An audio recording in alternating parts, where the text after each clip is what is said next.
What's up, YouTube? Shout out to the Mac-Kids and Maniacs. Welcome to another episode of KM Videos, True Stories. Welcome to another episode, KM Videos, True Stories. I give a roll, you know what I'm saying? Rolling down the street in my city car. I hit front, back, side to side. From my love, my dog, the pimp, the hog. Check it out. Sweatshirt and low. That was it. I never stopped banging. I started banging hard, then I got so hard till it was a shame. Welcome to another episode of KM Videos, True Stories. Today I'm gonna take y'all on a little bit of a loop, right? This is not your average Kev Mac story. I want to talk about black wealth real quick. So my father's brother, they're from Bastrop, Texas. His name was Claude McKinnon. Claude worked for the county of Los Angeles once he moved to LA. Black dude. And dressed real fresh, dressed like an old school church-going guy or business guy, right? And he had this wife named Thelma. We called her Aunt Thelma. Uncle Claude, Aunt Thelma. Right? So this is grandma's brother, and he had bought this nice house over on Wilshire and Fairfax, over there. Big, nice house.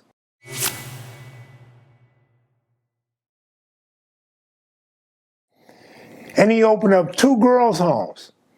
I don't know if he was a freak or not, you know. That might be where Pops got it from. I don't know. No dirt never came out on brother. That's what we called him, brother. Nothing bad ever came out on brother, right? So brother and his wife, man, they living their life. Brother can help out whoever in the family he wants to if he so chooses. Pops was crazy about his uncle, man. I never seen him admire somebody so much. He admired the hell out of his uncle, man. He loved his uncle to death. Always wanted to be around him, always wanted to look good around him, and always wanted to go out with him. My grandmother was one of the first blacks to move up in Windsor Hills in 1964. And so they were like royalty in the family. That was the place. Grandma and her husband and her kids, they was the shit. But when brother moves over near Beverly Hills, not far from Beverly Hills, West LA, Wilshire area, Fairfax area, no, they was the shit. Now brother's bank account is growing largely. And he's just living that life so calm, so cool, so comfortable. And every now and then, we would pile up in the car and go over to brother's house and visit brother.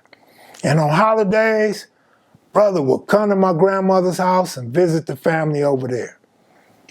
Every blue moon, my father might take me by there, just some hi, hey, what's up, and leave.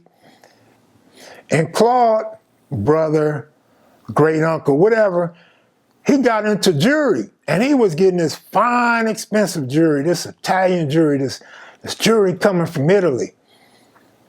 And it was very expensive, but it stood out. And my father loved that jewelry, man. My father was always that type of guy that liked nice things. Even if he couldn't afford them, he would find a way to achieve them. And so Pops always talks about this jewelry. And brother gave Pops this link chain. Oh, that chain was fly. He got a matching bracelet to go with it. So Pops always pushed that on me and bro. He always pushed the Italian link chains on us, although they may not be as heavy and expensive as the ones he or his uncle had, right? So great uncle, he didn't have no kids of his own. And so his nephew, my father, his oldest nephew, he had love for him. And so he gets sick and he writes his will.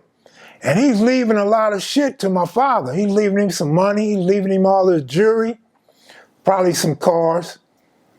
And he's leaving stuff for his sister, because that's the love of his life, besides his wife. You know, him and his sister came a long way from Bastrop, Texas, and always messed with each other, right? Had love for each other, genuine love.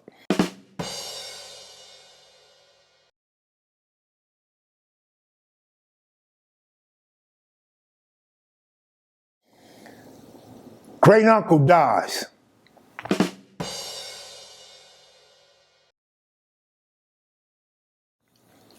When he dies, my father's trying to collect. He's trying to collect what's owed to him. He wants that jury, and he wants to know how much money he's getting. Come to find out, his wife changed the will up. So Dad don't get nothing. Dad's just left out, man. So I'm getting to the point of the story, man, the moral to the story. Once great uncle gets buried, his wife gets her a white man. She done married a white man. This white man was broke as hell. His name was Dan. Dan was a broke white dude, man. But Dan looked the part. He wear him a little plain white shirt, button up, you know what I'm saying? Some slacks and some dress shoes. And he got into golf. And that's how Pops got into golf. Pops started hanging around his uncle's wife and her husband, I guess trying to get something out of it, man. I don't know, but the white dude could get you in places that black people couldn't get. So he was part of these golf clubs and in these golf tournaments and always going out teeing out with the golf ball and stuff. So sometime me and my brother would go out with Pops and hit the golf balls. She marries this white dude, and as time goes on, like she became bitter for some reason. We don't know what she's bitter about. Your husband died, our uncle died, and he had paper, and you changed the will. You scandalous already. But she would let Pops come over and work for her. Pops could do odd jobs. He could paint. He could do plumbing. You know, he could do different things to earn him some money, but wasn't nothing coming free. So she felt a little some type of way to where she would look out for Pops and kept this friendship with Pops. She fucks around and dies way later in life. And the white guy gets the whole inheritance. He gets everything. He gets the money, the cars, the properties, those homes that they had. Man, he just cleans up. And I say that to say, that's one of the many reasons why black people don't have generational wealth. We marry into these white families, white dudes, white females, and they good with their paperwork. They good with these lawyers and getting their shit in order, right? And they think about their kids and grandkids. They think about generations to come.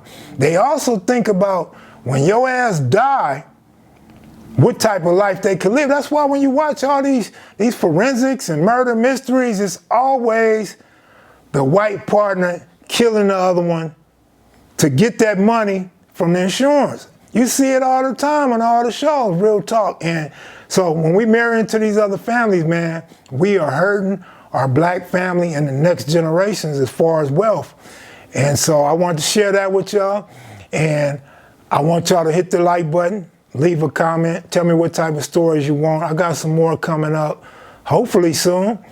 And that's it for today, man. Thanks for watching KMV True Stories. Salute.